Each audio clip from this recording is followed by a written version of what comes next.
Hi and welcome to Swissquote's Daily Market Talk. It's Tuesday, September 9th. The French government collapsed last night to no one's surprise. The European futures are softer this morning into the open, but trading in euro shows no particular signs of stress in the market, while gold renews record after record and US crude extends a rebound after OPEC's weekend decision to increase production. So we will talk about all that and more. But before we do, please keep in mind that opinions are my own and this is not financial advice.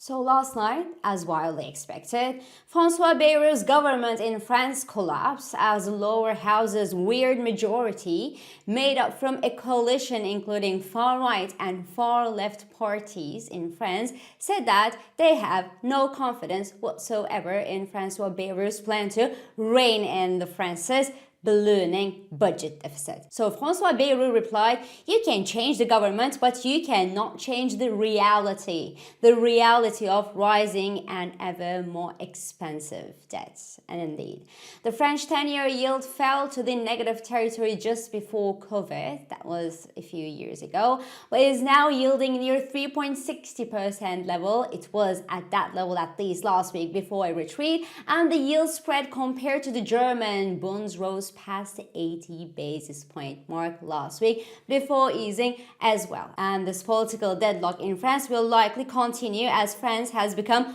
ungovernable, as people say, with Le Pen on one hand and Mélenchon on the other hand likely to oppose to anything that any government will propose in the next months, whoever the new government is, and whatever this new government proposes to stop the budget ballooning. After all, this is the third government change in just over a year in France, and this is the fifth PM in less than just 2 years. So the question is, how come the French bonds actually performed so well during the course of last week, knowing that the country would be certainly pushed into a renewed political chaos and a renewed political darkness this Monday? Well, I don't really know the answer, but I believe that because the risks were already mostly priced in the market prices, and or somehow investors are betting that the country will somehow find a way to finance its deficit before the year-end deadline.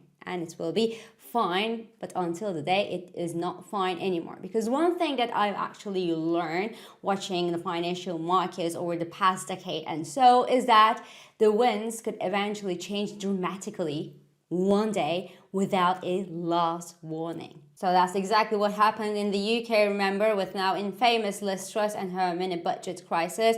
Since then, well, investors don't really want to finance the UK debt at cheap prices, so their 10-year yield now stands more than 4.5% level with an unappetizing outlook, and the fiscal headroom for the new Labour government, which is not even a conservative government anymore because Liz Truss crisis somehow led the way to their exit, but the new government has a narrowing headroom, meaning that, well, the country needs to finance their debt within the inside by rising taxes or lowering spending. So this is likely what will happen in France if investors lose faith as well. But for now, don't panic just yet because it's just a risk that hasn't materialized. So what's next? Well, it looks like the French government collapse will not shape up the markets, not just yet. European investors actually, who knew for sure that the French government was going to collapse on Monday night, still sent the stock 600 index 0.52% higher on Monday's trading session.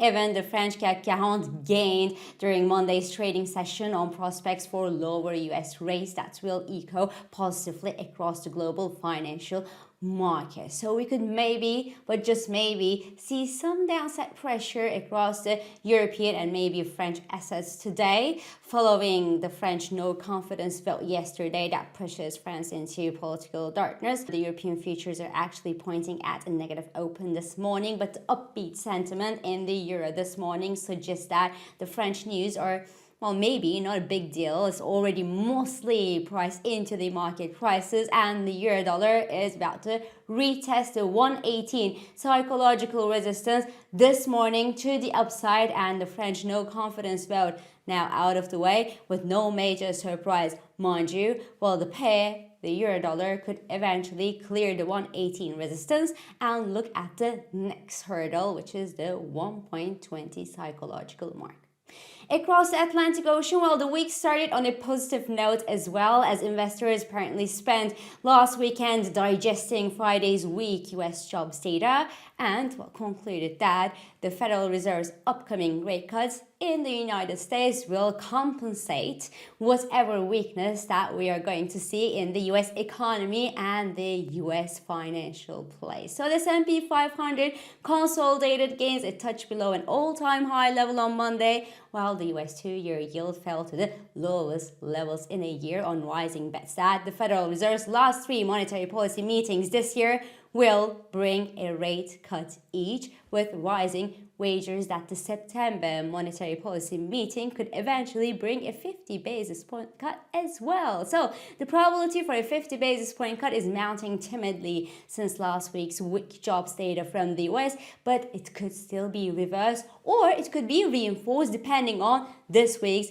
inflation update in the United States. But today, with no major economic data on the schedule, we should eventually see the risk assets consolidate their recent gains on dovish Fed expectations, and the US dollar continue to remain under pressure. But again, a strong inflation update this week from the United States could reverse the dollar's latest losses and the stock market's latest gains. And analysts at JP Morgan suggest that the Fed cut could eventually trigger a sell the news trade, potentially sending equities in the US down instead of giving them a further support. So they recommend to buy gold and VIX futures to hedge against a potential market meltdown after the Fed rate cut. So speaking of these two, VIX is at clearly low levels that could be interesting to buy to hedge any long positions in equity markets, while gold is the new Bitcoin, ladies and gentlemen, as it continues its exponential rise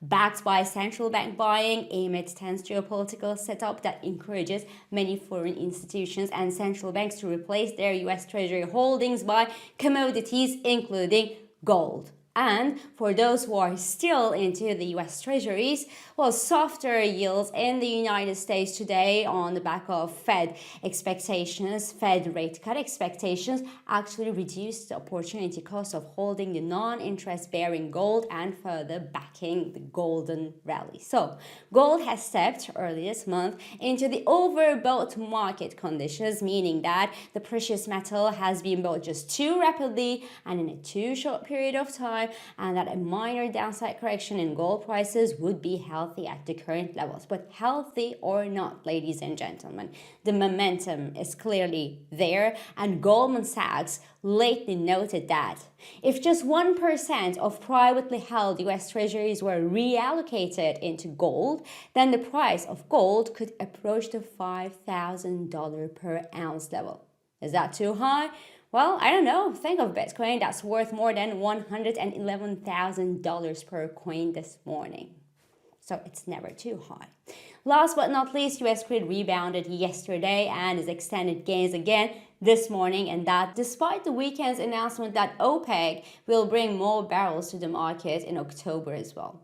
So I spent most of my day yesterday listening to what people are saying, and there is actually conviction among investors that OPEC has no major reason to engage in any type of a price war with other major producers like the United States, for example, where most shale producers actually struggle with the prices below $60 to $65 per barrel range, and that most OPEC countries are already pumping the maximum that they can, and there is not much room left to increase production to meet the extra barrels that the cartel says it will bring to the market.